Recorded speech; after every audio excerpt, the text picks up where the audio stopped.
આસ્થા organic બિઝનેસમાંથી GP Chauhan સર્વ ખેડૂત ભાઈઓનું સ્વાગત કરું છું.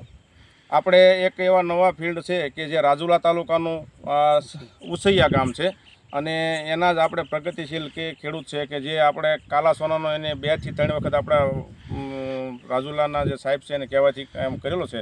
તો આપણે એ જે એના ઓનર છે, માલિક છે જે ખેડૂત, એને જ આપણે મળીએ અને એ આપણને વાત કરશે. તો નમસ્તે ખેડૂતભાઈ, આપણે આ જે છે એ તમારું આ એડ્રેસ ને નામ અમારે ભાઈઓને ખેડૂત ભાઈને જણાવજો. મારું નામ અમરુભાઈ વાસુભાઈ ધાખડા, અમારા રાજુલા તાલુકાના ઉસૈયા ગામ.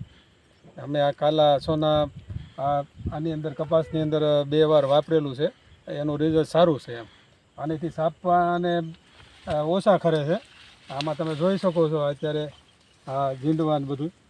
એટલે કહેવાનું એવું છેલ્લું છે કે વધારે આપણે આ જે દવાનો છંટકાવ કરવાથી આપણે ખેડૂત ભાઈને મારે એવું જાણ કરવી છે કે જો અત્યારે વરસાદનો માહોલ છે, સતત વરસાદ આ વિસ્તારની અંદર તો છેલ્લા 5 દિવસથી વરસાદ કદાચ રહ્યો હોય તો, પણ છતાંય એને ઝીંડવા બનવામાં અથવા તો સાપા ખરવાની અંદર એટલી બધી પોલી નથી.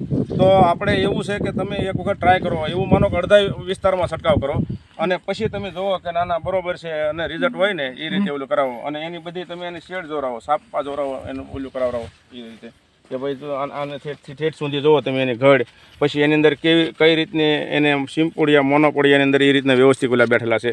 તો આ જે છે ને એ રિઝલ્ટ છે એનું. અને એની અંદર આમાં નીચે તમે બતાવો કે એક પણ જગ્યાએ એટલું બધું છાપવું કોઈ જગ્યાએ ખર્યું નથી. નકર સતત વરસાદ હોય અને અત્યારે કપાસની અંદર છે ને ઝીંડવા નથી બનેલા એમ.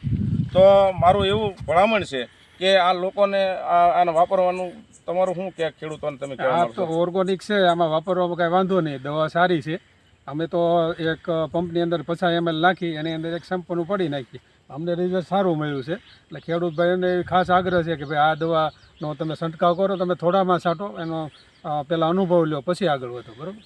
તો બસ મારે આજ ખેડૂત ભાઈઓને કહેવાનું કે એક વખત ટ્રાય કરો, એક વખત વાપરો અને તમે તમારી સામે એનું પરિણામ જુઓ. બસ એ જ ભલામણ છે. જય જવાન, જય કિસાન.